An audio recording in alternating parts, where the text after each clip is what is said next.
está en Junín, se van a encontrar con Nati Bendati. Nati es el primer año que va a estar sola en la práctica, así que vamos a tratar de acompañarla. Nati se incorporó hace un par de años y venía trabajando junto con Ezequiel. Ezequiel hace un montón de años que está en la materia, eh, pero bueno, va a estar solamente de manera presencial allá en Pergamino. Bien, miremos acá. Tenemos un problema que se determina si una persona puede acceder a un beneficio y hay dos soluciones propuestas. Una que me imagino que les resulta mucho más conocida, ¿sí? Que dice leer la edad, leer ingresos.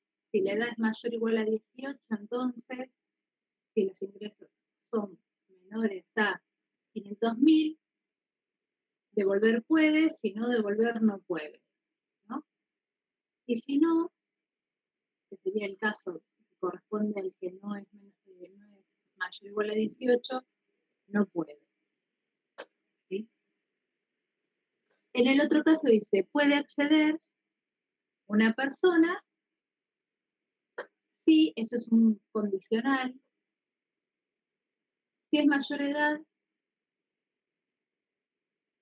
y tiene ingresos bajos.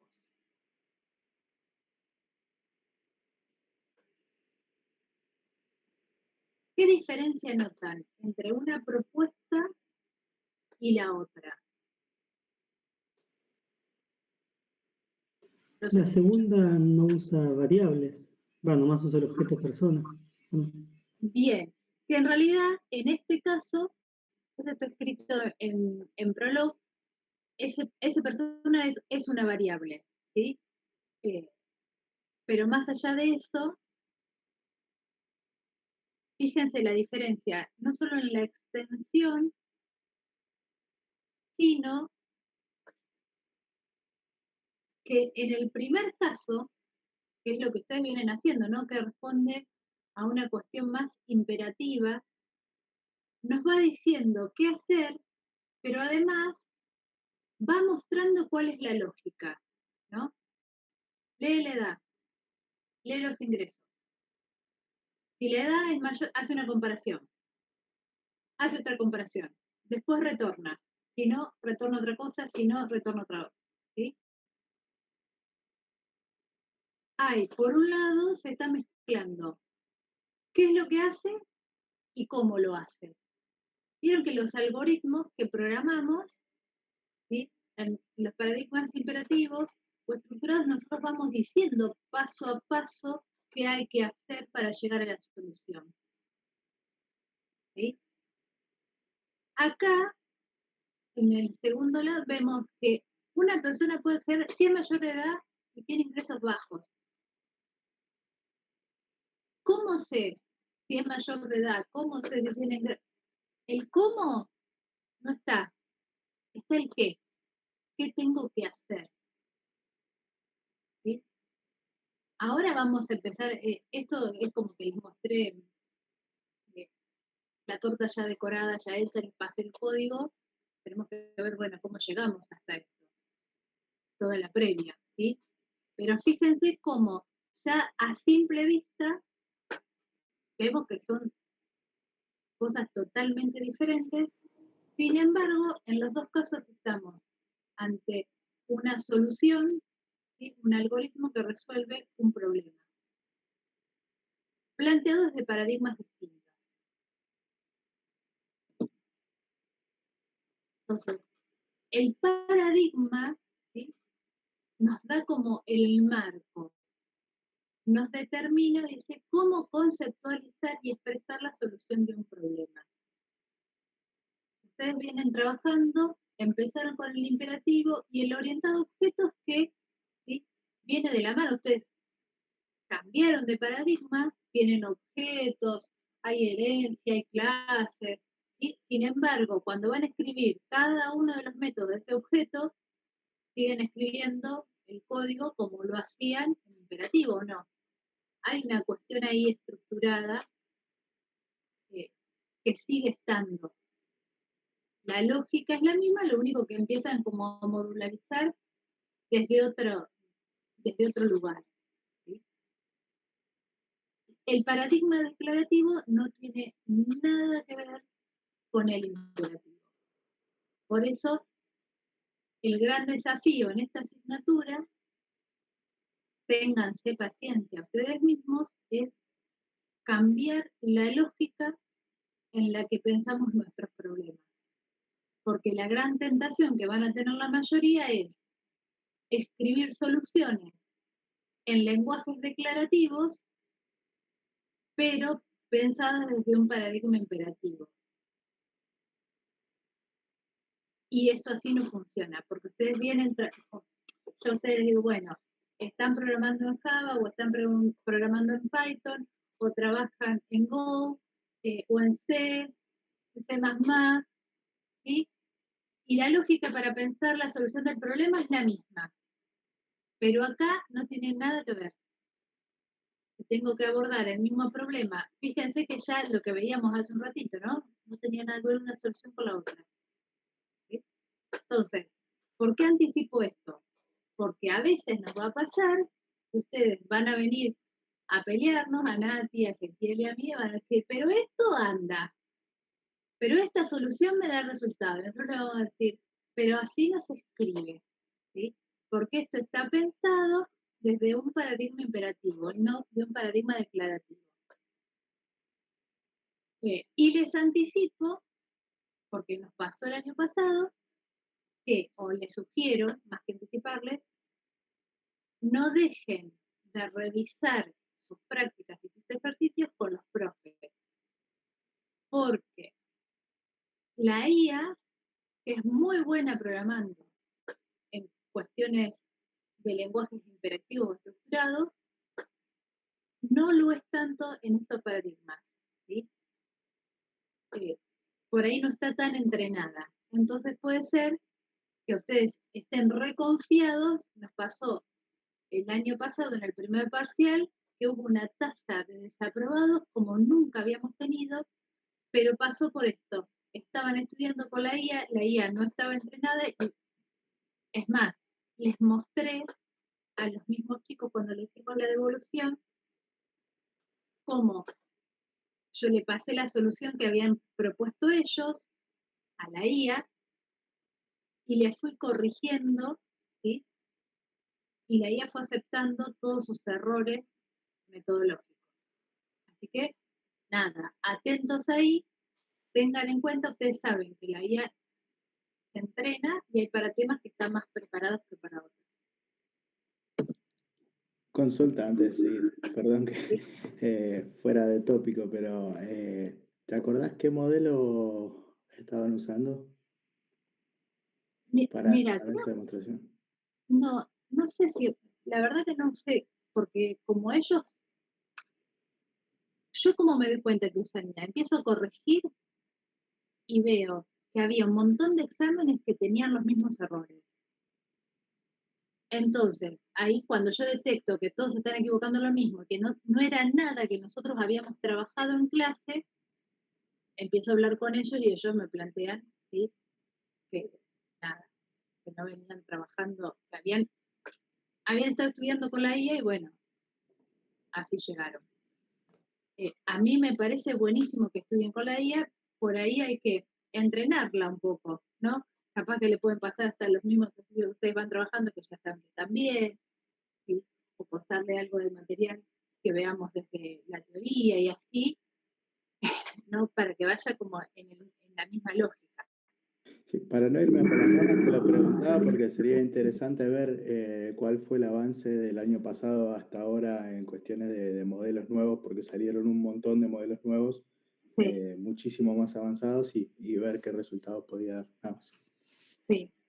Sí, la verdad que en su momento yo no le di mayor importancia más que resolver el resultado que tenían los chicos.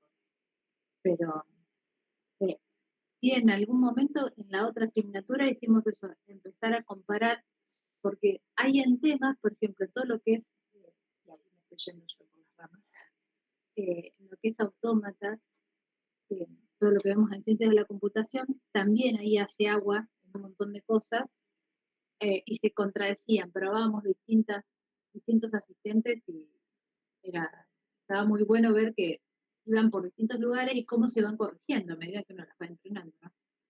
Pero no sabría decirte.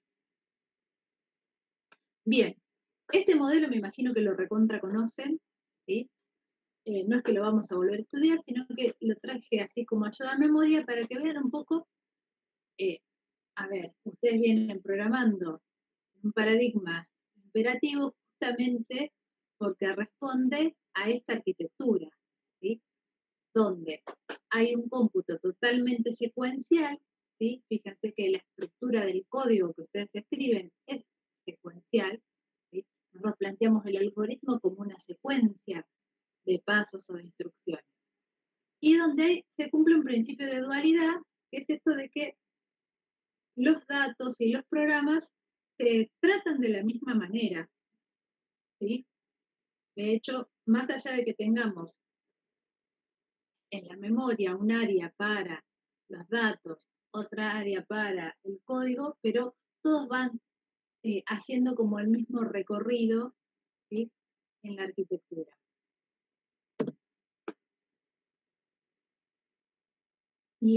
El paradigma declarativo no tiene nada que ver con la arquitectura von Neumann. Ahora vamos a ver desde dónde surge el nuevo planteo. Teníamos esa arquitectura, surgen los lenguajes de programación, ¿sí? Que responden a la misma. Y empezamos a identificar en estas tareas de programación que hay dos aspectos que se complementan y que incluso acá se entrelazan, ¿no? Por un lado hay un aspecto lógico que es qué debe computarse, ¿sí? Que es cuando uno especifica, ¿no?, el problema. Y después hay aspectos de control, que es cómo se organiza esa secuencia de cómputo, cómo se gestiona la memoria, ¿sí? Todo eso es más propio de cómo se implementa. Sin embargo, si ustedes miran o piensan en los programas que han desarrollado hasta ahora, en las soluciones que han dado en las distintas materias de programación, estos dos aspectos están como bastante entrelazados, ¿no? El qué se hace con el cómo se hace. Porque yo le voy diciendo paso a paso qué tiene que hacer y de qué manera, ¿sí? Es totalmente determinista este modelo. En cambio, vamos a ver que el nuevo paradigma, el declarativo, empieza a aislar esto. Por un lado está el qué y por otro lado está el cómo. Y este aspecto de control se lo va a dejar totalmente al lenguaje. Yo como programador solo me voy a ocupar de decir qué tiene que hacer. ¿Cómo lo resuelve? Es cosa del lenguaje. En cambio, en la imperativa nosotros le decimos qué y cómo tiene que ir resolviéndolo paso a paso. Entonces, algunas críticas que tenían justamente los lenguajes imperativos es esta mezcla o esta integración del qué y el cómo, de la lógica y el control, una baja expresividad declarativa, no es tan simple, ¿sí?, cuando leo el código ver qué es lo que hace, ¿sí?, y dificultad para el razonamiento formal, porque piensen que cuando hay muchas cuestiones ya en el ejercicio de hoy, que tenía dos condiciones, que era la edad y los ingresos, tuvimos que usar un if anidado, ¿sí? Con dos condiciones nada más. Imagínense si trabajo con 5, con 10, se hace totalmente complejo, ¿sí? Todos los análisis. Entonces, bueno, ahí es donde surge la necesidad, justamente para automatizar todo este razonamiento, de estos lenguajes declarativos. Y hay algo que tenemos que tener presente, no es que el paradigma declarativo surge para reemplazar, competir, no. Lo que se evidenciaba es, hay problemas para los cuales no resulta tan eficiente este tipo de lenguaje, este tipo de soluciones, por lo cual se necesita otro enfoque para trabajar. eso va dando lugar o a la necesidad de que surjan estos paradigmas declarativos. Dice, el paradigma imperativo obliga al programador a entrelazar qué se quiere y cómo obtenerlo. Ahora vamos a ver el declarativo que no. ¿Qué se quiere? Nada más. ¿Cómo lo obtengo? Es cosa del lenguaje. ¿Sí? Este entrelazar dificulta la claridad, la abstracción y a veces incluso el mantenimiento del software. La programación declarativa, en cambio, vamos a ver que es una teoría formal que tiene una lógica. En el caso de la programación lógica, vamos a ver que es la lógica clausal, que tiene como fundamento la lógica proposicional y de predicados. En el caso de la programación funcional, también hay una cierta lógica que es la funcional, la del cálculo lambda, ¿sí? Pero en ambos casos son un conjunto de fórmulas, ¿sí?, por las cuales se representa cuál es el problema a resolver. Y después tenemos un mecanismo de diferencia, que en el caso de la lógica será la resolución, en el caso del cálculo lambda será la aplicación o la composición de funciones que nos permiten llegar al resultado. Entonces, ¿cómo definimos la programación declarativa? Dice, describe el problema en términos de qué se quiere, no cómo hacerlo. Fíjense que les vengo diciendo, creo que lo debo haber dicho ya 6, 7 veces, ¿no? Esto del qué y el cómo, el qué y el cómo. La clave está ahí. En el imperativo se entrelazan qué y cómo. En el declarativo declaramos qué. El cómo, el control, queda propiamente en el lenguaje. ¿Sí? Bien, características comunes. Hay una abstracción total del control. A mí, yo no me preocupo por cómo lo va a resolver, yo simplemente declaro hechos y reglas en la programación lógica o defino funciones en la programación funcional. Después, cómo es el control de flujo para que eso llegue a un resultado, se ocupa el lenguaje. Mucho más cercanos a las matemáticas, ¿sí? Y esto favorece la concisión y la claridad. Fíjense que cuando empezamos en el primer slide, veíamos que con 3 reglas teníamos resuelto el problema que había llevado un montón de líneas de código en cuanto a lo que era la solución imperativa. Bien, ahí tienen entonces imperativo, cómo, declarativo, qué. Imperativo, secuencia de instrucciones. En la programación declarativa vamos a tener solamente relaciones o expresiones matemáticas.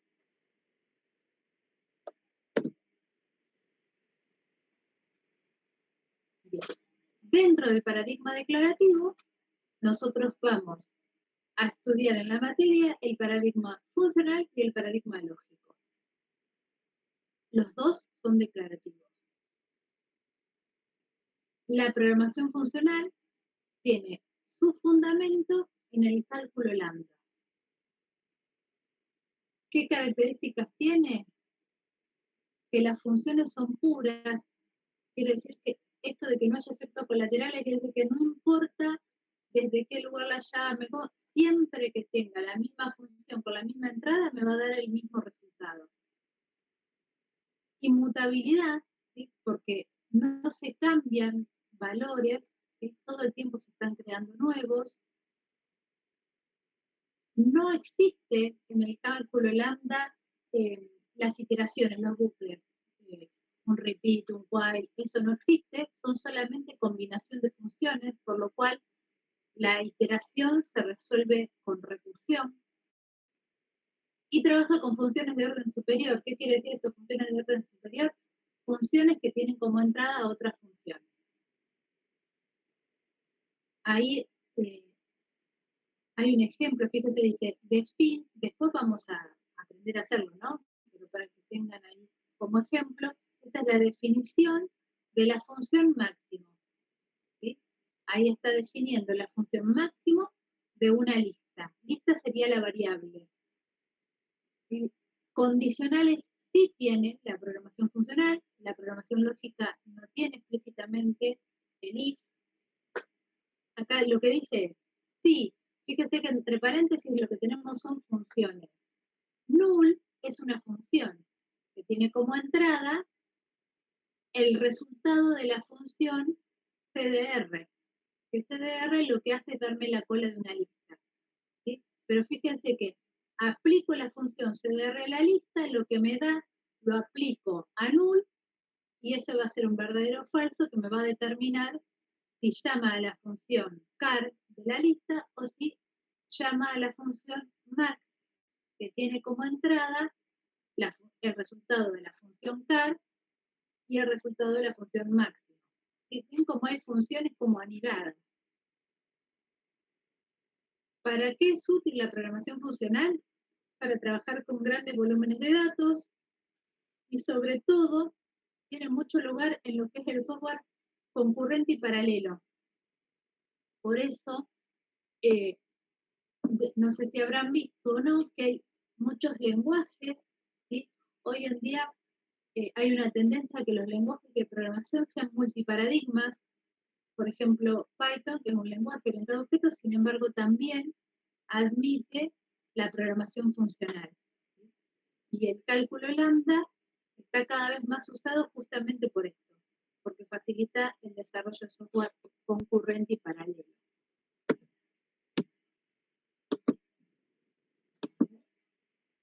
Bien. La programación lógica, su fundamento es la lógica de predicados de primer orden. ¿Se acuerdan ustedes del para todo y el existe? Para todo X, ¿sí? O el existencial, existe una X tal que... Bueno, ese es el fundamento de la programación lógica. Se estructura con hechos, los hechos serían concretamente el conocimiento que tengo. Si ustedes ven en el ejemplo ahí, un hecho es que Juan es el padre de Ana y que Juan es el padre de Pedro. ¿Sí? Esos son hechos. Después hay reglas. En el caso del ejemplo, la regla sería hermano. Digo que X es hermano de Y. Si se cumple que P es padre de X y P es padre de Y. ¿Sí? Entonces, fíjense que yo ahí no estoy diciendo cómo va a ser para responderme si Ana y Pedro son hermanos. Yo simplemente tengo una base de conocimiento donde pongo todos mis hechos. Yo sé que Juan es el padre de Ana y sé que Juan es el padre de Pedro. Y además sé que X y Y son hermanos si tienen el mismo padre, o sea, si P es el padre de X y P es el padre de Y. Eso es lo que yo tengo. Y a partir de ahí yo puedo preguntar si Ana y Pedro son hermanos, si Juan y Pedro son hermanos, ¿sí? El resultado, fíjense que no depende, no está acá está descrito nada más el conocimiento y las relaciones, las reglas que hay. Después, cómo llego a la conclusión, se encarga el lenguaje, el motor de inferencia de Prolog en este caso.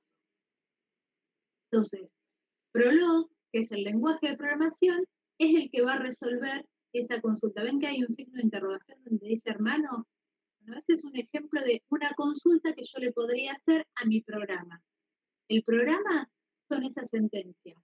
Juan es el padre de Ana, Juan es el padre de Pedro, ¿sí? Y hermano. Todo ese es mi programa. A partir de mi programa yo hago consultas, ¿sí? Y el que resuelve las consultas es Prolog. Haciendo unificación y backtracking, después vamos a ver de qué se trata eso. ¿Sí? ¿Para qué se usa? Procesamiento del lenguaje natural, representación del conocimiento. Lo más fuerte es justamente esto, representación del conocimiento y sistemas expertos. La programación lógica fue una de las primeras, ¿sí? En lo que es el razonamiento automático y lo que sería la inteligencia artificial. No la inteligencia artificial como la conciben ustedes ahora, es inteligencia artificial generativa. Acá no se genera nada nuevo. Nosotros les damos todos los conocimientos, le damos todas las reglas y a partir de inferencia, ¿sí?, se generan las respuestas, las consultas o el conocimiento, ¿sí? Por eso, no sé si alguna vez escucharon hablar de los sistemas expertos.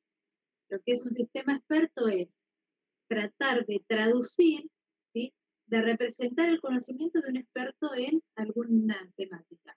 Por ejemplo, se usa mucho para el diagnóstico, ¿sí?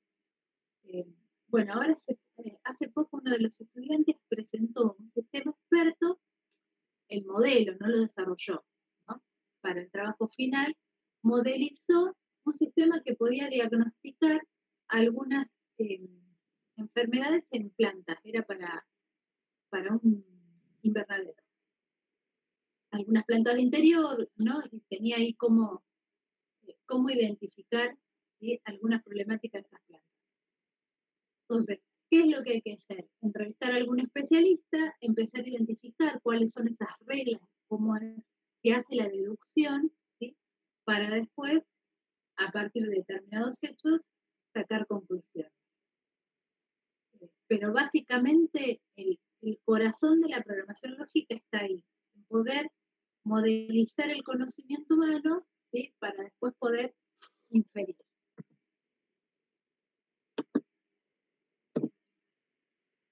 Bien. Imperativa versus declarativa, ¿sí? Insisto, no existe el paradigma ideal o el paradigma que resuelve todo. La programación lógica es maravillosa para sistemas expertos. Si ustedes tienen que hacer un sistema de gestión y lo van a hacer con la programación lógica, volver locos, ¿sí? Como que para cada caso van a ver que es preferible pararse de un paradigma o de otro. En cuanto a sintaxis, el lenguaje imperativo está pensado sobre la arquitectura, decíamos hoy, ¿no? Entonces es como bastante similar a cómo se va trabajando, ¿sí?, en las instrucciones de máquina. El lenguaje funcional, la sintaxis son funciones matemáticas, ¿sí? Y en el caso de la lógica, también tenemos una sintaxis simple desde el lugar que simplemente son reglas, ¿sí?, hechos y reglas. En cuanto a la modularidad, en el lenguaje imperativo es sumamente alta. Ustedes saben que los objetos, algo que les caracteriza justamente es eso, poder modularizar. En el caso de la programación funcional, tiene buena modularidad porque hay distintas funciones y cada función se van componiendo, pero son funciones distintas. En el caso de la programación lógica, van a ver que en realidad no hay modularidad, vamos a tener un gran archivo de texto con todos los hechos y las reglas, que además es sumamente importante el orden en que uno escribe esos hechos y esas reglas, porque modifican la ejecución después del programa. Bueno, en cuanto a la reutilización del software, con el imperativo saben que es muy buena, ¿sí? Tenemos librerías, clases para poder reutilizar. En la funcional también, porque tenemos composición de funciones, y en el caso de la lógica, se da un poco menos, pero sí es cierto que se pueden reutilizar algunas reglas. Los entornos de programación en imperativo son fabulosos, ¿sí? Ustedes, hay como mucho para poder depurar el código, corregir errores, ¿sí? En el funcional, menos. Nosotros vamos a trabajar con Dr. Racket. El lenguaje que vamos a usar es Scheme, pero tenemos un entorno Dr. Racket que les va a permitir identificar por ahí algunos errores. En el caso de la programación lógica, es mucho más duro, ¿sí? Es muy básico el entorno. Nosotros, por lo general, trabajamos directamente con el SuiteProlog online. Si ustedes lo quieren instalar, igualmente pueden instalar el SuiteProlog. ¿Sí?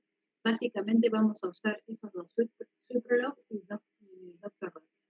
Pero bueno, no son entornos muy intuitivos. En lo que es la programación lógica, encontrar un error es mucho más complejo. Verificación de la corrección. Es difícil en el imperativo porque tenemos que poder seguir, ¿sí?, el programa para identificar el error. Ustedes habrán pasado por la experiencia, ¿no?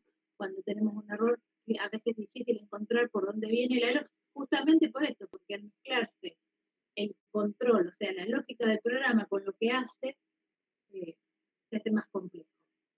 En el caso de la programación funcional y la programación lógica, al tener declarado o al separar el control, ¿sí?, de la especificación, es mucho más simple porque ya sea en la lógica vamos razonando y en las funcionales vamos haciendo las pruebas de las distintas funciones, entonces es más fácil de verificar. Dice aspecto terminación. Bueno, en el imperativo podría encontrarme con bucles infinitos. En el caso del funcional, se podría llegar a identificar y evitar que se arme algún bucle. Piensen que además estamos trabajando con recursión, no hay estructuras de control iterativas, ¿sí? Y en el caso de la lógica, ahí sí hay que tener mucho cuidado porque de acuerdo a cómo establezcamos las relaciones, podemos, sin intención, armar bucles entre las distintas reglas y que el programa se quede, ¿sí?, como en una búsqueda infinita que no pueda cortar nunca. Así que en el lógico sí vamos a tener que tener cuidado. En lo que es la depuración del programa, mucho soporte para el imperativo. En el lógico es bastante complejo, ¿sí?, porque por ahí el backtracking no nos resulta tan familiar, entonces se hace difícil ver de dónde viene el error. Y también nos pasa lo mismo en el funcional, que está vinculado con esto, tanto en el lógico como en el funcional, en estas estructuras que son totalmente recursivas.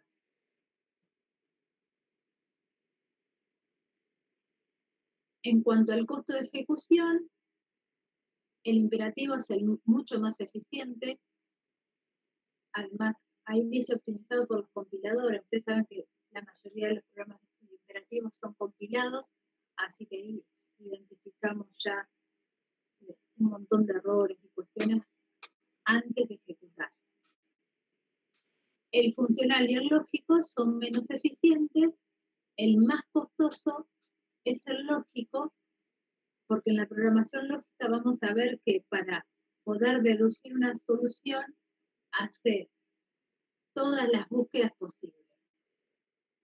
Al hacer todas las búsquedas posibles de manera recursiva, consume un montón de recursos. Costo de desarrollo.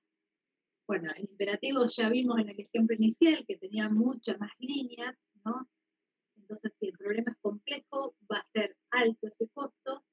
En el caso del funcional y del lógico, como solamente es cuestión de declarar, ¿sí?, la complejidad por ahí la va a tener después al momento de ejecutar, como que hay que decir que balancean ahí. El imperativo es muy eficiente al ejecutar, por ahí al desarrollarlo es más complejo. Funcional y lógico, en la ejecución son mucho más costosos porque es donde se juega toda la lógica, ¿sí?, y no tanto en el desarrollo. Bueno, hasta acá vamos. ¿Podemos hablar un poquito del paradigma lógico? ¿O se durmieron todos, me abandonaron? Vamos bien, vamos bien. ¿Sí? Porque para colmo no conecté el otro monitor, así que ahí me estaban escribiendo. Ariel, ¿y las clases quedan grabadas? No, no quedan grabadas. Sé que igualmente después algunos de ustedes seguramente ponen para grabar la graba, después se la compartirán ustedes, pero yo no las grabo. Espero que se conecten. ¿Sí? Bueno, quedan ustedes. Además, ¿sabés qué pasa? No me quiero comprometer a grabarlas porque me voy a olvidar. No debería juntarse con otra materia. Porque si hay algo que hacemos justamente, bueno, el departamento me cambian siempre los horarios para que no haya superposición.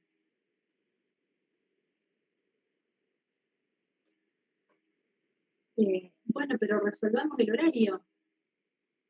¿Hasta qué hora cursan?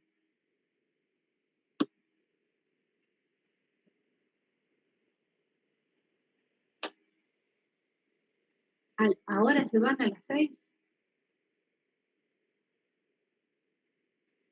Vos preferirías que empecemos a las 6, pero hay alguien que me puso antes, Facundo, que a las 6 tienen otra materia. Sí, profe, tenemos sistemas operativos de 6 a 9 acá en Pergamino. ¿Y es del mismo año? Se me escapó ese. Sí. Bueno, pero busquemos un horario. A ver, yo lo que puedo ofrecerles es, después de que terminemos la clase, escribirle al departamento para que verifiquen. Díganme ustedes, yo ya me anoto con qué materias tendríamos que evitar la superposición. Una es sistemas operativos. ¿Y qué otra más? En el mismo año está multiplataforma, base de datos 3. Pero a ver, ¿ustedes con quién tienen superposición ahora? Ahora con sistemas operativos. Nada más. Es presencial en Pergamino. Bien. ¿Y quién era que podía empezar? ¿Vos, Adriel? ¿Con qué se te superpone?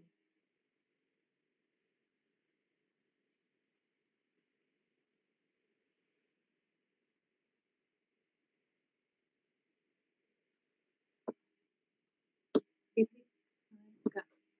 Con física. Claro, no te da tiempo a llegar.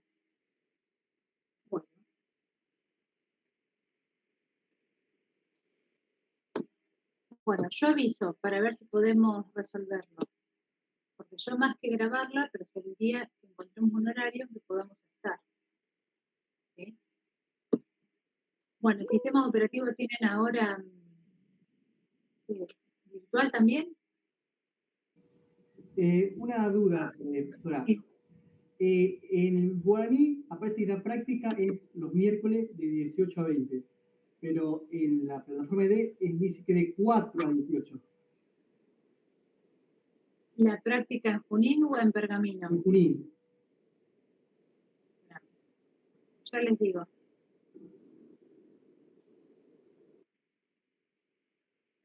Ya le estoy pidiendo a Nati.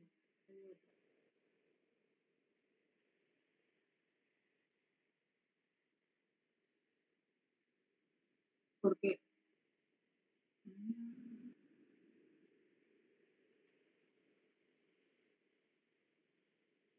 ahora si me contesta y si no les mando, le pido que mande un correo corroborando el horario de la práctica. Total es el miércoles.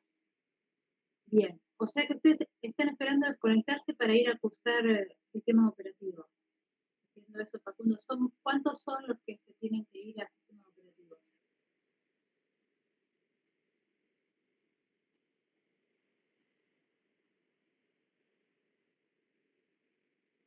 No te sabría decir, profe. Bueno, pero cada uno puede hablar o puede escribir. Yo, digamos cuántos. Y Para es que ver lo más si... probable es que muchos ya se hayan ido. A lo mejor hayan dejado grabando y se fueron. Porque es ahora. Es más, yo ya me voy. Bueno, no, entonces cortamos acá, pero ¿qué manda de zapallo? No, en serio. ¿Ven? Por eso no hay que grabar. Van a escuchar a la profe diciendo que manga de zapallo. Profe, si no, si es mucho quilombo para no cambiar los horarios y eso, si graba las clases, después No, vemos lo que nos a falta. ver, no, porque el tema es ese. Desde esa lógica, yo grabo videos en cualquier horario, se los subo, ¿qué sentido tiene que yo haga toda una movida para conectarme a este horario si me voy a conectar sola? ¿Me explico? Claro. Si a ustedes les da lo mismo la grabación, yo les hago una grabación, les grabo todo, se lo subo y ya está. Y vamos por una... Eso sería a distancia. Yo propuse una presencialidad virtualizada, ¿me explico? Claro. Sí, Concuerdo con vos que está más bueno, digamos, esto, porque, digamos, puedo hacer las consultas y eso, pero también, qué sé yo laburo por ahí, en algunas materias ni siquiera las puedo ver, entonces, por mí si quedan grabadas las cosas, lo mismo. No, por eso, pero bueno, hagamos una cosa. Pónganme ahora en el chat los que están conectados, así yo ya sé cuántos son de los 63 los reales, y en base a eso tomo una decisión con la gente del departamento. Eso te iba a decir, Sabrina. Sepamos primero cuántos somos, ¿no? 2, 3, 4, 7, 8, 9, 10, 15, 16, 17.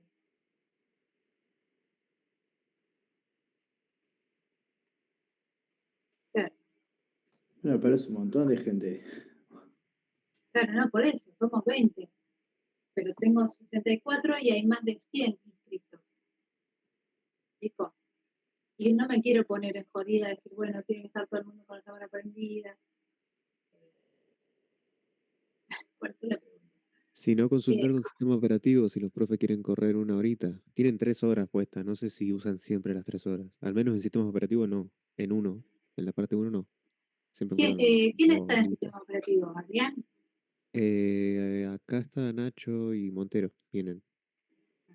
Bueno, no, a ver, pero aparte, chicos, yo no tengo problema en cambiar el horario. Sabrina, pero podemos primero saber si realmente toda la gente que no está yendo al sistema operativo o simplemente no se conectó, porque si no vamos a terminar cambiando un horario de una cursada porque creemos que todo el mundo No, está yendo a otra materia. no, lo hacemos fácil. Yo terminamos acá, largo una encuesta. ¿Quiénes necesitan cambiar el horario, quiénes no? Y listo. ¿Te parece, Tomás? Y a partir de eso, si la mayoría necesita el cambio de horario, lo hacemos. Sí, me parece bien. Coincido, para mí es re difícil así, porque yo tengo 65 personas conectadas, de las cuales escucho la voz de 3 y no veo la cara de ninguno. Y estar dando una clase con todo lo que eso implica, hablando para nadie, me parece un montón. Por eso me gusta más la presencia. Sigamos.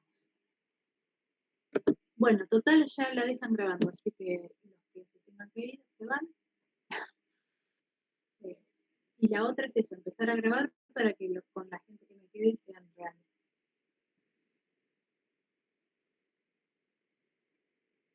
Bien.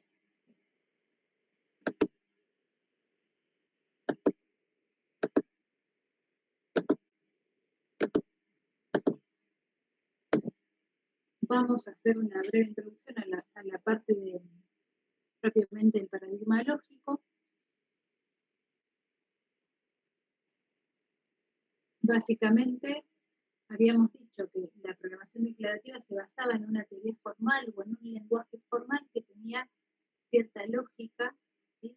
En el caso de la programación lógica, van a ser fórmulas lógicas que describen un problema, ¿sí? Que lo describen, que lo especifican. Y la computación propiamente dicha va a ser la forma de inferencia que tiene dicha lógica. En este caso, esa forma de inferencia va a ser la resolución. Entonces, para definir un lenguaje de programación declarativo, lo que necesitamos es una sintaxis y una semántica que sea operacional y declarativa.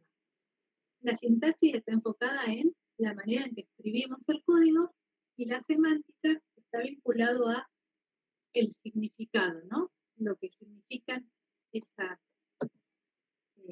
reglas. ¿Qué propiedades tiene que tener este sistema formal con el cual queremos especificar nuestros problemas? Tiene que ser consistente. Eso quiere decir que no puede haber contradicciones.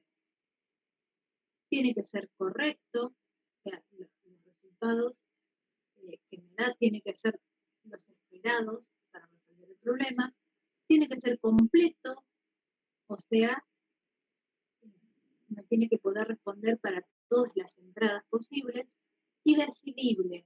¿Qué significa que sea decidible? Que tengo que poder llegar a un resultado, no tiene que quedarse en un loop, ¿no? Siempre tiene que llegar a finalizar mi problema. En la práctica, no siempre se logran las 4 propiedades, ¿sí? Esto viene de una concepción teórica. Gödel demostró el teorema de la incompletitud, ¿sí? No hay ningún sistema formal lo suficientemente expresivo para garantizarnos consistencia, correctitud, completitud y decidibilidad, ¿sí? Algunos de estos aspectos hay que dejar.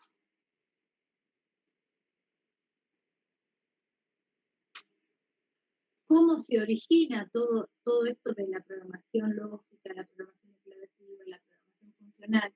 O sea, de hecho, el mismo cálculo lambda tiene sus orígenes en la necesidad de generar un demostrador, si ustedes quieren, de teoremas. Lo que se buscaba era pensar si existía alguna forma para sistematizar que permitiera probar todas las cuestiones lógicas matemáticas. Todas. ¿Sí? Que hiciera un razonamiento automático. El razonamiento que hacemos nosotros no es automático. De hecho, si ustedes tienen algún recuerdo de cuando hacían derivaciones, aplicaban la lógica deductiva, era totalmente intuitivo cómo elegían las reglas a aplicar para hacer esa deducción. No había un algoritmo formal, ustedes no seguían un paso a paso. Les daban una lista de reglas formales e iban usando intuitivamente la que les parecía necesaria para resolver el problema, ¿sí? Acá lo que se estaba buscando era algo que haga un razonamiento totalmente automático, que nos permitiera encontrar la validez de cualquier sistema, ¿sí? De manera automática. Bien, entonces, para que la computadora pueda resolver, hacer las deducciones, ¿sí? Y aplicar esta resolución para que haya un algoritmo concreto que haga las deducciones lógicas, es necesario que haya formas normales, que haya una unificación que de alguna manera restrinja la sintaxis de las fórmulas lógicas a las expresiones más simples posibles, con la menor cantidad de conectivos posibles, ¿sí? Y manteniendo cierto orden, cierta lógica, cierta uniformidad. ¿Para qué? Para justamente después poder aplicar algún mecanismo mecánico de resolución, ¿sí? Que no sea que yo tengo que estar probando toda la lista de reglas de inferencia, a ver, aplico ponen, aplico un silogismo hipotético, voy probando todo, saber cuál me da resultado y cuál no. No, necesitamos algo mucho más eficiente. Entonces, para llegar a eso, es necesario, antes de poder resolver, llevar todas nuestras declaraciones lógicas a formas normales. Bien. Lo que vamos a ver ahora, esto es pura teoría lógica. Puede ser, si van a final, que haya alguna pregunta, sí, pero lo que más me interesa es que ustedes entiendan cómo llegamos, ¿sí?, a los lenguajes lógicos, como es un prólogo. Que vean que hay una raíz que está en esto que ustedes ya conocen, que es la lógica proposicional. Porque si ustedes comprenden ese paso, les va a resultar más simple después al momento de pensar los problemas, porque van a ver que, bueno, esto lo tengo que escribir como si fuera una descripción lógica. Entonces, lo primero que tenemos que revisar, y se los había anticipado ya, era lo de la lógica proposicional, ¿sí? ¿Qué es una proposición? Decíamos que la proposición era esta oración de la cual tiene sentido decir si es verdadero o falsa. Si hoy llueve, verdadero o falso. Entonces, verdadero o falso. Proposiciones, ¿sí? Esa es la unidad básica elemental. Después tenemos los símbolos, P, Q, o lo que sea, y los conectores. ¿Se acuerdan que teníamos P, puedo tener P, no P, P o Q, Q y R, P entonces Q? ¿Se acuerdan los conectores lógicos? Estos conectores que no son más que operadores lógicos, que a partir de los valores de verdad que tienen los símbolos proposicionales, le aplico el conector y obtengo, ¿sí?, el valor de mi proposición. Entonces, solamente trabajo con proposiciones que son o verdaderas o falsas, ¿sí?, y no puede expresar la lógica proposicional ni hablar de objetos concretos, ¿sí? No puede hablar de Pedro, de Juan, ¿no? Bien. Sería bueno que repasen las tablas de los conectores que habíamos visto. Si recuerdan, la negación siempre es el valor opuesto. Si P es verdadero, no P va a ser falso y viceversa. En el caso de la disyunción, el OR lógico, basta con que uno de los elementos sea verdadero para que toda la disyunción sea verdadera. En el caso de la conjunción, que era el AND, me bastaba con un símbolo falso para que toda la conjunción sea falsa. Y el otro, que es el fundamental que tenemos que tener así como grabado a fuego, es el condicional. El P entonces Q. Que ese condicional era únicamente falso cuando el antecedente era verdadero y el consecuente falso. En las otras situaciones era siempre verdadero. Algunas equivalencias importantes, y la más importante te diría es esta primera que está marcada acá, que dice que el condicional P entonces Q es equivalente a no P o Q. Esta regla la tienen que haber visto segurísimo cuando estudiaron lógica. ¿Qué nos está diciendo esto? Que el valor de verdad de P entonces Q es exactamente el mismo, la misma tabla de verdad tengo que en no P o Q. En la segunda línea vemos el bicondicional, ¿sí? Fíjense que dice P si solo si Q es equivalente a que P entonces Q y Q entonces P. Que a su vez, si aplico ahora la equivalencia del condicional, lo que obtengo es no P o Q y no Q o P. En definitiva, fíjense que habíamos partido de 5 conectores lógicos que estudiamos en la lógica proposicional: negación, disyunción, conjunción, condicional, bicondicional. Y estas equivalencias me muestran que el condicional lo puedo resolver con negación y disyunción, el bicondicional con negación, disyunción y conjunción. O sea que en definitiva no necesito los 5 conectores lógicos. Con 3 puedo expresar exactamente lo mismo, ¿sí? Por lo tanto, para simplificar nuestra sintaxis y empezar a normalizar, vamos a empezar a tratar de llevar, ¿sí?, esta simplificación. Es decir, bueno, que cualquier expresión lógica se pueda escribir a partir de estos 3 operadores. Y acá aparecen las primeras formas normales. La forma normal disyuntiva y la forma normal conjuntiva. ¿Qué quiere decir? Que una fórmula bien formada está en forma normal disyuntiva, que puede ser expresada como una conjunción de literales, ¿sí? La disyuntiva dice conjunción de literales. A es equivalente, dice A1, A2, O, A2, O, ¿sí? Entonces tengo toda una conjunción de literales. La forma normal conjuntiva, ¿sí?, es al revés. Tiene una disyunción de literales.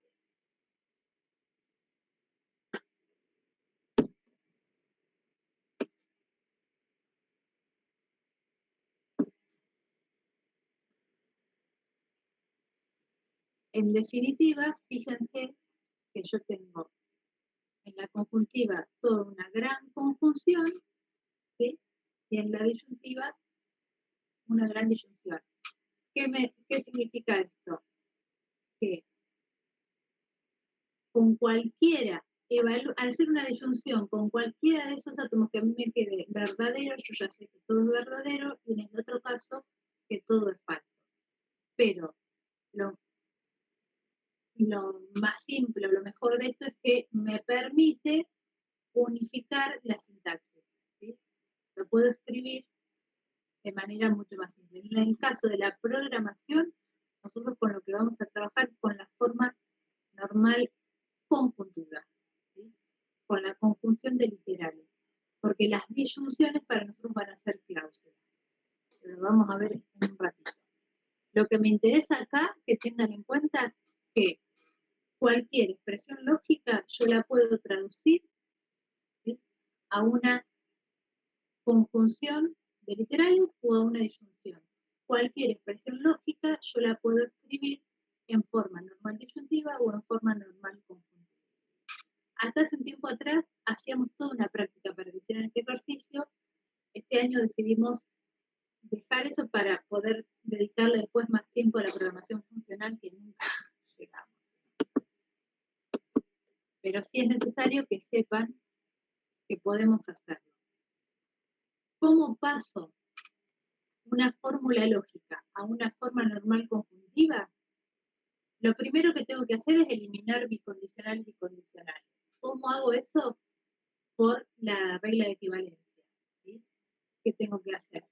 Bueno, si tengo un bicondicional, habíamos dicho que el sí solo sí era equivalente a, si tengo P sí solo sí Q, P entonces Q y Q entonces P, ¿sí? Y ahí ya eliminé el bicondicional.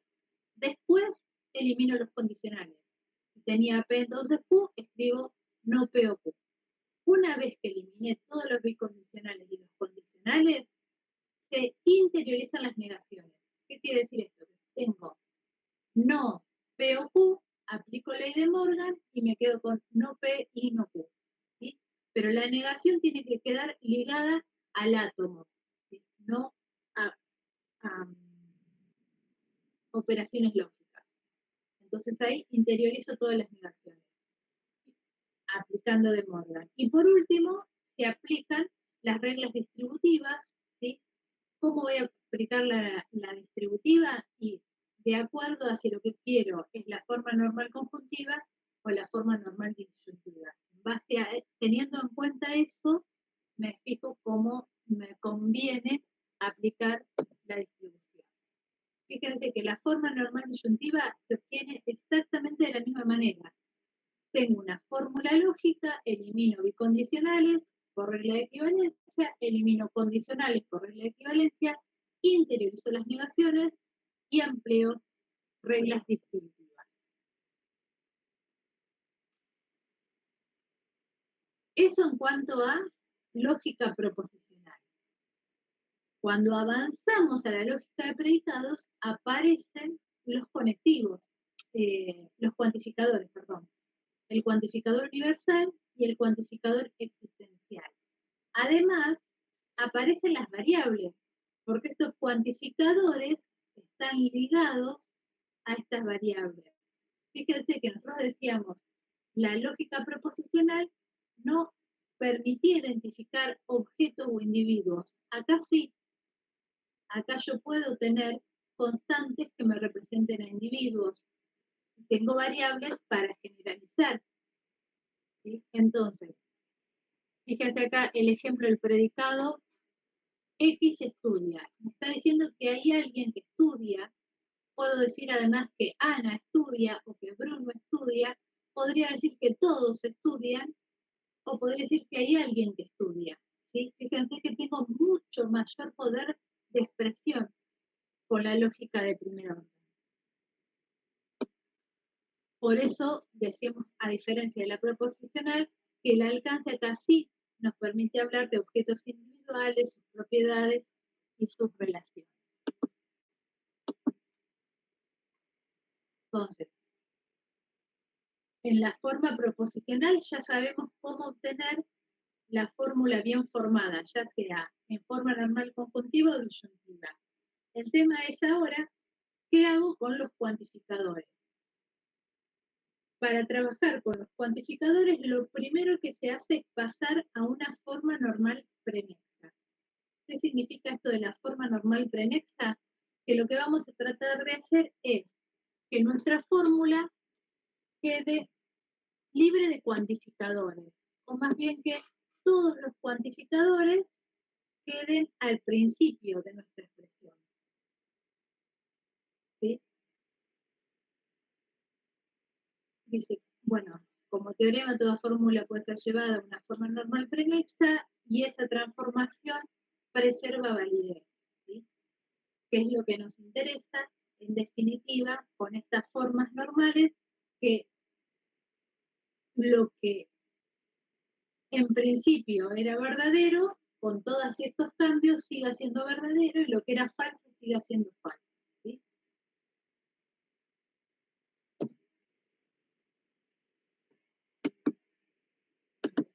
Acá.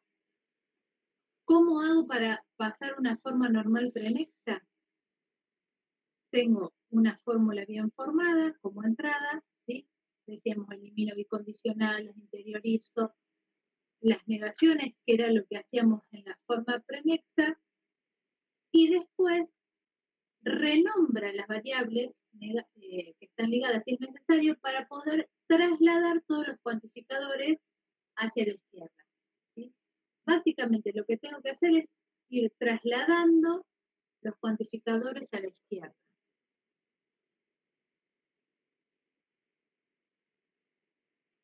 Ahí tienen un ejemplo. Fíjense que hay un para todo con un condicional, pero a su vez hay un existencial. ¿Sí? Entonces, primero eliminó el condicional, me quedaba no P o Q, ¿sí? Pero ese Q tiene el existencial. Para poder sacar el existencial, ¿sí? Lo mando adelante, me queda para todo X existe Y. Fíjense que es la misma fórmula, pero lo que hice es pasar a anticipar todos los colectivos. En este caso no había una variable ligada, por eso no fue necesario renombrarlo, porque la Y no tenía nada que ver con la otra X.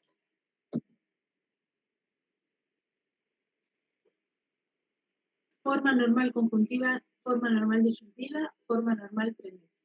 La última forma normal que necesitamos es la forma normal de Skolem. Que lo que hace la forma normal de Skolem es eliminar todos los cuantificadores existenciales. Lo que busca es reemplazar las variables de los existenciales por una constante. Porque sosteniendo esta idea es, ¿existe alguien? Bueno, si existe alguien, pongámosle un nombre, C. ¿Sí? Le ponemos una constante, que se llama constante de Skolem. Al ponerle la constante, elimino el cuantificador existencial y puedo eliminar después el universal. ¿Por qué? Porque en definitiva me quedaron solamente cuantificadas universalmente las expresiones. ¿Sí? Entonces dice, si el existencial no depende de ningún universal, lo reemplazo. Si hubiese una cuestión ligada de una existencial con un universal, en lugar de poner una constante, se pone una función. ¿Sí? Insisto, acá aclara al final, la forma normal de Skolem preserva satisfacibilidad. O sea, mantenemos, ¿sí? Esto de, sabemos que los valores que hacen satisfacible, que me hacen verdadero de a mis fórmulas, se sostienen con los cuantificadores o sin los cuantificadores, la forma normal de Skolem. Es en definitiva lo que a mí me interesa, ¿sí? Que se preserve la satisfacibilidad para aplicar la resolución en un sistema de razonamiento automático. Sé que no es de lo más amistoso, las formas normales, insisto, ya hablamos con Nati y Ezequiel, no van a tener prácticas para ponerse a formalizar enunciados lógicos. Sí me interesa que tengan en cuenta que cualquier enunciado lógico puede traducirse a una forma normal donde no hay cuantificadores, donde solamente tengo conjunciones, disyunciones y negaciones, y a partir de eso nosotros vamos a poder dar lugar a lo que es la lógica clausal que nos va a permitir escribir nuestros programas en un lenguaje lógico.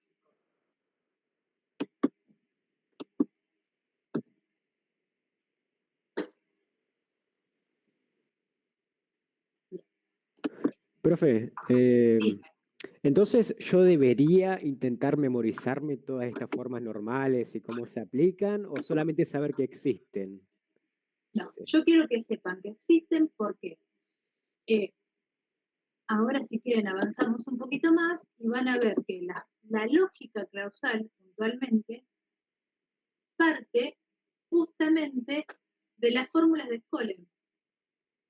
Porque las cláusulas que van a ser, nosotros acá no vamos a tener instrucciones como tienen ustedes en la programación imperativa. Lo que tenemos son cláusulas. ¿Y qué son las cláusulas? Disyunciones. ¿Qué es un programa lógico? Un programa de programación lógico es una conjunción de disyunciones. O sea, en definitiva, es una expresión escrita en forma normal conjuntiva. ¿Sí? Y sin los cuantificadores. ¿Por qué? ¿Qué da lugar a todo eso? A que se puede preservar la satisfacibilidad y la garantizamos por estas formas normales. Nada, cuando veamos en concreto los programas lo van a ver. Lo que pasa es que en el paradigma, nosotros lo que vamos a trabajar, además de escribir el programa, tenemos que entender cómo funciona el lenguaje. Porque si no, si yo no sé, el control lo tiene el lenguaje, si yo no sé cómo aplica la resolución al lenguaje, no voy a tener ni idea qué es lo que hace mi programa. ¿Explico? Porque yo declaro qué, no declaro cómo. Entonces, la manera de saber cómo seguir el código para ver cuál va a ser el resultado es conocer cómo hace la inferencia en mi lenguaje. Claro, claro.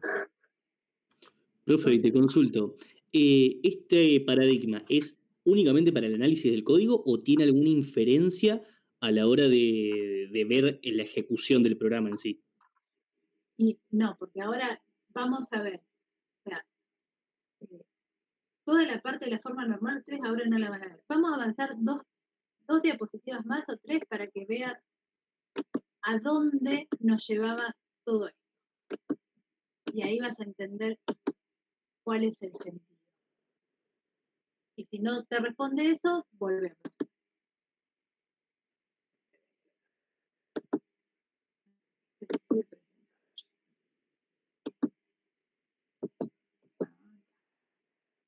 Bien, entonces, dijimos que la programación lógica se fundamenta, ¿sí?, en la lógica proposicional o de predicado, pero en el formato en que nosotros la trabajamos, la lógica, no me permite automatizar. ¿Sí? Ustedes cuando hacían los razonamientos deductivos y aplicaban leyes de inferencia, no lo hacían de manera automática siguiendo un algoritmo. Iban probando reglas. Acá, ¿por qué aplicamos las distintas formas normales? Para tratar de escribir de una manera nuestras fórmulas lógicas que me permitan automatizar el razonamiento.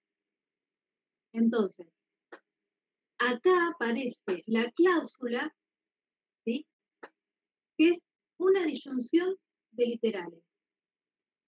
Una disyunción la llamo cláusula. Piensen que nosotros dijimos que cualquier expresión lógica se podía escribir como una conjunción de disyunciones. O sea que básicamente yo podría tener un conjunto de cláusulas. Dice, si la cláusula está compuesta por un literal, decimos que es unitaria, ¿sí? Y acá tenemos la expresión de la fórmula en Skolem, fíjense, este paréntesis con la X representa un universal. Dice que para todo X, R, que sería la relación de X, F de X y G de X. Ya ese F de X, G de X me estaba hablando de que ahí había un existencial que estaba ligado al universal. Por eso, cuando se pasó a la fórmula de Skolem, no se puso una constante. ¿Sí? Y tengo la fórmula R y conjunción de una disyunción, que es no P o Q. ¿Sí? Eso es R y no P o Q.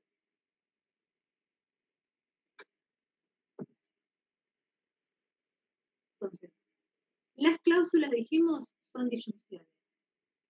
El conjunto de cláusulas va a representar una fórmula. Y esa fórmula va a ser insatisfacible si las cláusulas son insatisfacibles. ¿Sí? Esto de que decíamos hoy, de que la fórmula de Skolem me sostiene o me garantiza la satisfacibilidad de mi fórmula. Y acá empieza lo interesante. Sintaxis. Las proposiciones son átomos. ¿Sí? Partimos de la proposicional. Las cláusulas son disyunciones. Hasta ahora dijimos que para simplificar la sintaxis, para normalizar, teníamos negación, ¿sí? El AND, el OR, el IF. ¿Cómo quedan en mis cláusulas? 2 puntos y guión es mi condicional. El OR lo represento con un punto y coma. El AND por una coma. ¿Qué dice mi cláusula? Que alguien es estudiante o es emprendedor si es joven y es responsable. ¿Sí? Así se lee. Esto es una cláusula que podría ser la línea de un programa. Tiene una cabeza y tiene un cuerpo. Si es un condicional, el condicional era P, entonces Q. Por lo cual, yo podría pensar que lo puedo escribir simplemente como una disyunción, no P o Q. Y si tengo una disyunción, tengo una cláusula, porque dijimos que las cláusulas eran disyunciones. Entonces, para simplificar la notación, yo a mi cláusula la voy a escribir con una cabeza y un cuerpo. En la cabeza voy a poner lo que se llaman los literales negativos y en el cuerpo los literales positivos.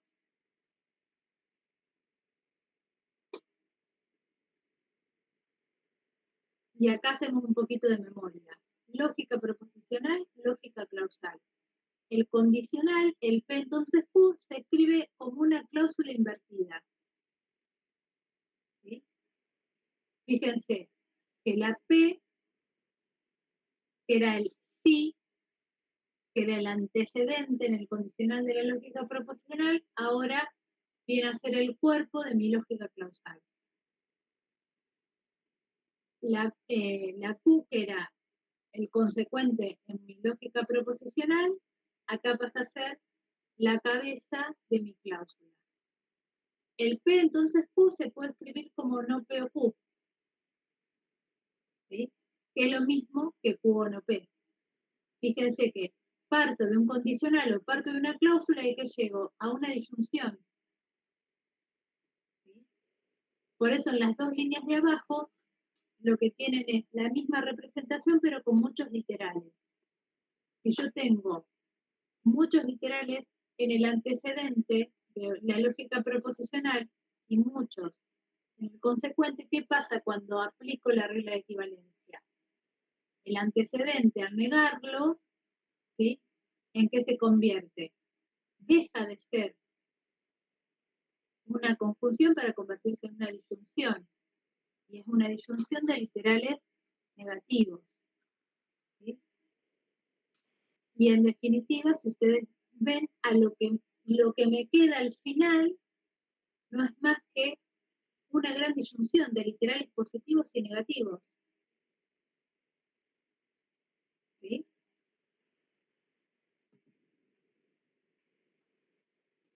Entonces, tengo una proposición. ¿Las personas están felices o tristes? ¿Cómo lo escribiría en la forma clausal? Quiere decir que si es persona, está feliz o triste, ¿no? Entonces, en la lógica clausal se escribiría al revés. Es feliz o triste si es persona. Por eso yo le insisto en esto. Repasen la lógica proposicional porque van a ver de ahí cómo la puedo llevar a la forma clausal. Estas proposiciones, las de estos ejemplos, si se fijan, son más para una lógica de predicado, porque habla de ninguna, de las personas, ¿sí? Sin embargo, como todavía no trabajamos con los cuantificadores, tratamos de escribirlo, pero me queda como pobre en la forma clausal, ¿sí? Estoy diciendo menos, porque acá las personas tristes no son felices, ahí tendríamos que armar la proposición, y cuando le hago la equivalencia, llego a que las personas o no son personas, o no son tristes, o no son felices.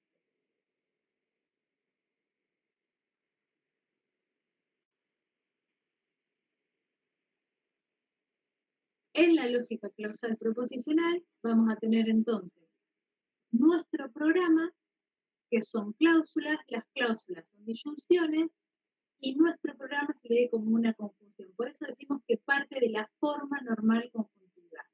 Porque acá yo lo que estoy diciendo es que alguien es feliz o triste o no es persona, que alguien es persona o no es feliz, y que alguien es persona o no es triste. ¿Sí? En definitiva, si ustedes se fijan, ese código que está ahí tiene disyunción, tiene conjunción, tiene negación, y no hay nada más detrás.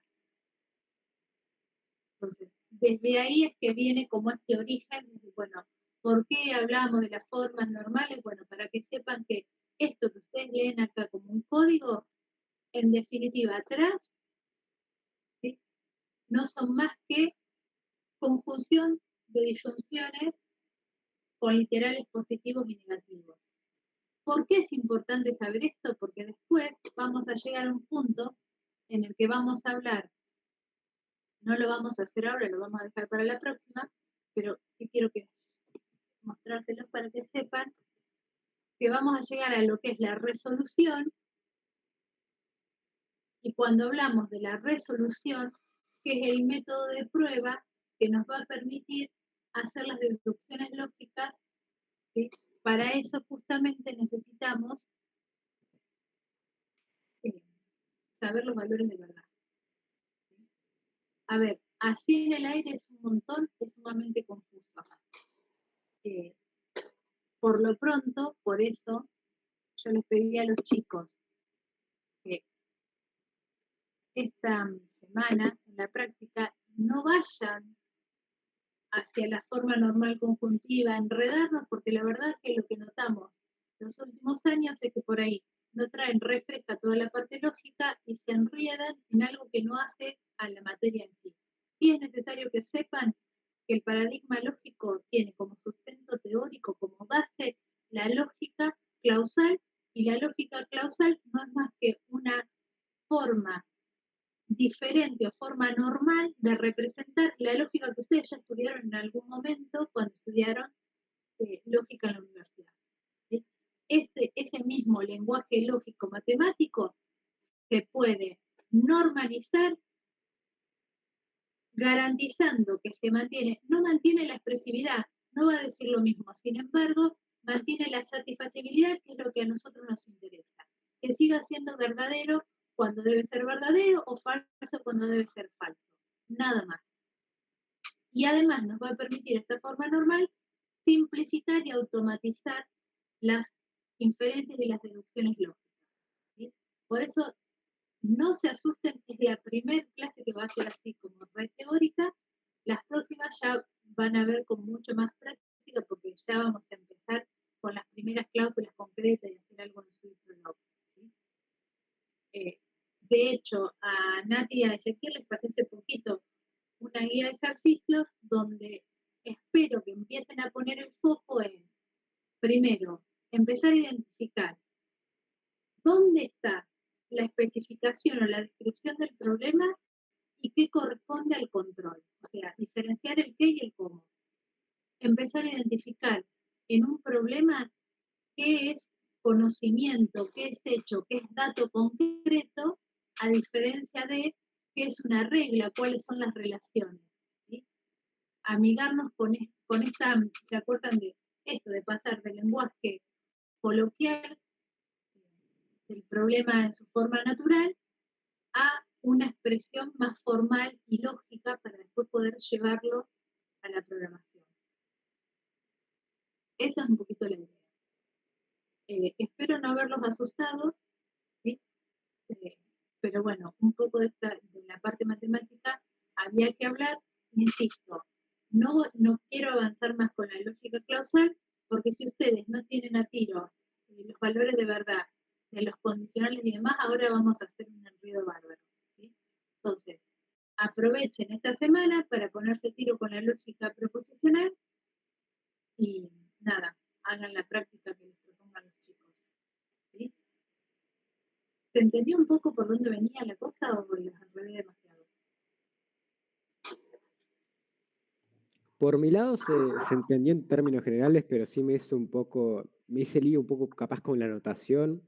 ¿Viste? O sea, que después de unas diapositivas como que me empecé a hacer lío con justamente esto que te digo de qué significa cada G de X, A de X, ¿viste? Como que sí abrumaba al principio esto de notación mucho que yo no me perdía, ¿no? Bueno, por eso, a ver, hubo un tiempo en el que se hacía mucha fuerza en la cuestión matemática.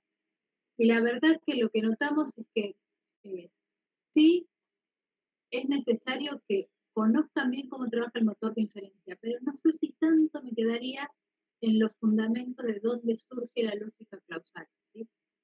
Tenemos que verlo porque es parte del programa, porque son los fundamentos, pero con esta introducción me parece más que suficiente para tener presente esto, ¿no?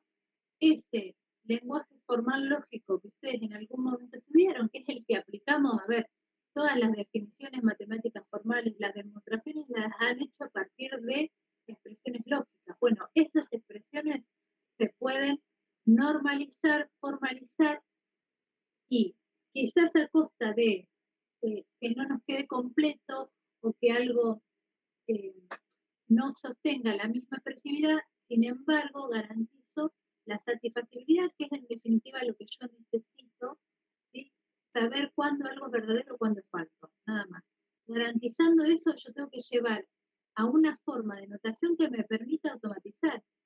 El motor puede hacer deducciones. Nosotros, si no, nos lleva mucho más tiempo hacer las deducciones lógicas. Acá van a ver que la resolución es simplemente simplificar cabeza y cuerpo, porque como tengo solamente literales, piensen en esto, la disyunción, dijimos que bastaba un literal verdadero para que sea verdadero. Entonces, yo sé que si es un literal negado, tiene que ser falso para que sea verdadero. Si es un literal positivo, tiene que ser verdadero, con uno solo que sea verdadero me alcanza. Y a partir de ahí, identificar el valor de verdad de una cláusula es fácil, y identificar el valor o la verdad en el programa también, ¿sí? Así dicho en el aire es mucho más complejo. En la clase que viene, cuando le demos nombre, ejemplos concretos, van a ver que es muy simple, ¿sí? No se asusten, no se enrieden con esto, insisto. Si ustedes se van hoy con estas dos ideas, primero, tenemos un nuevo paradigma, ¿sí? Un paradigma declarativo que me propone una forma de pensar la programación totalmente diferente. Ni mejor ni peor, diferente. Otra manera, ¿sí? ¿En qué se diferencia esta manera? En que pone el foco en la especificación, en declarar, por eso programación declarativa, en el que no se preocupa por el cómo, por el control. El control, ¿quién lo tiene? El lenguaje.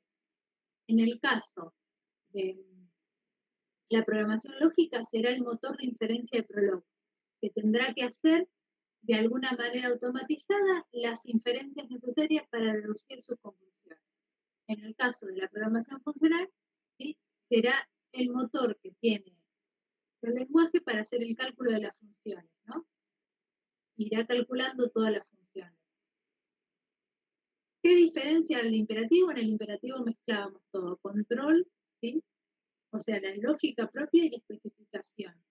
Yo mandaba paso a paso. No es ni mejor ni peor, es distinto. Está pensado para resolver otro tipo de problemas. Sobre todo, recuerden que surge con esta idea de automatizar el razonamiento. Eso de la primera parte. Y de esta segunda parte, tener en cuenta que el corazón o el origen, ¿no?, de la programación lógica está dado en la lógica proposicional y en la lógica de predicado. Pero la lógica de predicado en su formato natural, original, no me sirve porque no puedo automatizar las inferencias. Por eso se empieza a traducir a formas normales y surge la forma normal conjuntiva o disyuntiva, en donde yo elimino condicionales y bicondicionales, reduzco la cantidad de conectores. Antes necesitaba 5, ahora con 3 puedo expresar absolutamente lo mismo. Después aparece la forma normal prenexa, que lo único que hace es pasar todos los cuantificadores, ¿sí?, al inicio, y es el correr los cuantificadores me va a permitir después ya eliminarlos cuando aplico la forma normal de Scholen. Y ahí, ¿y cómo los elimino? Bueno, el existencial por una constante, y me queda mi fórmula en estado universal. ¿Sí? Todo me queda en formato universal. ¿Pierdo expresividad? Sí, pero ¿qué sostengo? La satisfacibilidad, ¿qué es lo que necesito? Que mi programa me siga diciendo cuándo es verdadero y cuándo es falso. Que así funcione y me va a dar el resultado correcto que necesito. ¿Sí? Nada más. Eso como sería el recorrido de con qué deberían quedarse. Para un final tienen que estudiarse, le voy a pedir que pase. No, nada de eso. ¿Sí? Sí tienen que saber cuál es la lógica subyacente del paradigma lógico. Nada más y nada menos. ¿Se entendió? Sí, se entendió. Bueno, me alegro. Nada, la próxima prometo que va a ser más entretenido. Ya vamos a acercarnos más y a medida que avancemos, mucho mejor. Más, podemos llegar a estar a hacer, si les gustan los acertijos, a resolver acertijos lógicos, a partir de la programación. Rodrigo. Una consulta de la diapositiva. La que está subida en esta forma normal es Scholen, la otra que explicó no está subida. Sí, yo lo que les subí a ustedes es la primera parte, no